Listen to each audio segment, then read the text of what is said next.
Assalamualaikum warahmatullahi wabarakatuh.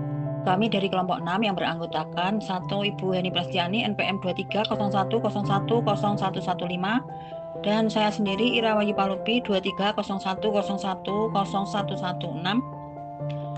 akan mempresentasikan review jurnal bersumber dari Jurnal Ekonomi dan Keuangan Islam Iltizam yang berjudul Implementasi Zakat dan Wakaf dalam Kebijakan Fiskal, Implikasi terhadap Kesejahteraan Sosial dan Pembangunan Ekonomi.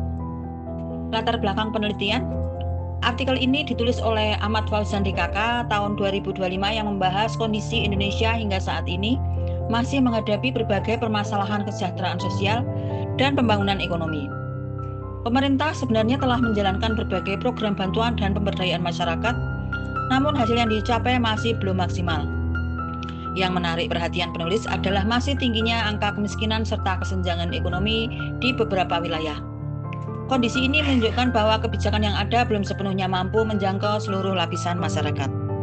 Untuk menjawab permasalahan tersebut, penulis menyoroti potensi zakat dan wakaf sebagai instrumen ekonomi Islam.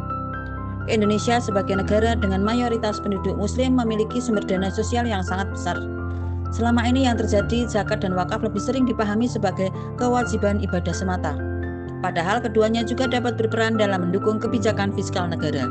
Selain itu, pemerintah telah membentuk lembaga resmi seperti Basnas dan BWI, serta mengeluarkan berbagai peraturan terkait pengelolaan zakat dan wakaf. Namun, pemanfaatannya dinilai masih belum optimal sehingga perlu dikaji lebih lanjut.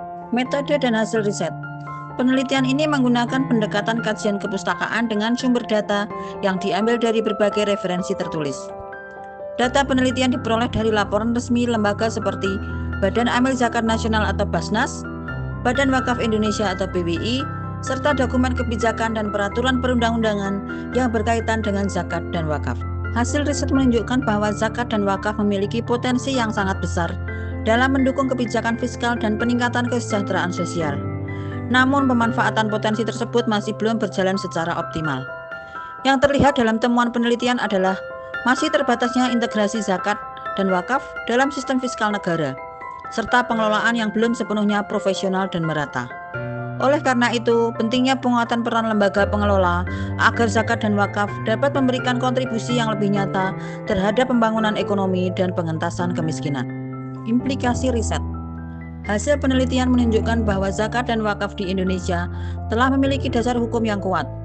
Zakat berperan dalam membantu masyarakat miskin melalui berbagai program sosial seperti pendidikan, kesehatan, dan bantuan ekonomi. Penekanan dalam artikel ini adalah peran zakat produktif yang dapat digunakan sebagai modal usaha bagi mustahik atau orang-orang yang berhak menerima zakat. Sementara itu, wakaf lebih banyak dimanfaatkan dalam bentuk penyediaan fasilitas umum seperti sekolah dan rumah sakit. Namun demikian, pengelolaan wakaf produktif masih belum berkembang secara maksimal dibandingkan potensinya. Untuk presentasi selanjutnya akan dilanjutkan oleh Bu Heni. Monggo Ibu Heni. Terima kasih Bu Ira atas waktunya.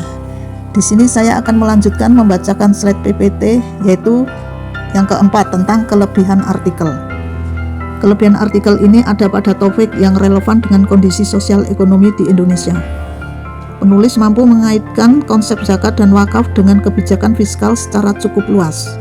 Selain itu, pembahasan didukung oleh dasar hukum dan teori ekonomi Islam yang memperkuat argumen yang disampaikan.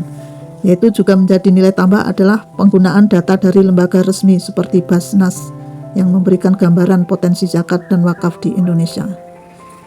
Isi artikel ini cukup membantu dalam memahami peran zakat dan wakaf dari sudut pandang ekonomi dan kebijakan publik. Yang kelima yaitu kekurangan artikel. Beberapa kekurangan dari artikel ini yaitu penelitian yang dilakukan hanya bersifat studi pustaka, sehingga tidak menggambarkan kondisi nyata di lapangan. Seharusnya bisa ditambahkan data empiris atau hasil wawancara dengan pihak pengelola zakat dan wakaf. Untuk pembahasan mengenai kendala pengelolaan zakat dan wakaf masih begitu sangat terbatas. Contohnya seperti rendahnya literasi masyarakat, kurang adanya kepercayaan dari publik, dan pengawasan dari lembaga belum begitu dibahas secara mendalam. Yang keenam yaitu kesenjangan riset dan solusi praktis. Kesenjangan riset dalam artikel ini terlihat dari belum adanya kajian tentang dampak nyata zakat dan wakaf produktif terhadap peningkatan kesejahteraan masyarakat. Untuk penelitian selanjutnya diperlukan pendekatan lapangan agar dapat mengukur efektivitas program zakat dan wakaf secara langsung. Sebagai solusi praktis, hasil penelitian ini dapat digunakan sebagai dasar bagi pemerintah dan lembaga pengelola untuk meningkatkan literasi zakat dan wakaf di masyarakat. Selanjutnya, pengembangan wakaf produktif juga perlu didorong agar manfaatnya tidak hanya bersifat sosial tetapi juga ekonomi. Dengan demikian, zakat dan wakaf dapat menjadi solusi yang lebih realistis terhadap permasalahan yang dihadapi masyarakat. Sekian presentasi dari kelompok kami, ada kurangnya kami mohon maaf. Akhirul kalam, wabillahi taufik wal hidayah. Wassalamualaikum warahmatullahi wabarakatuh.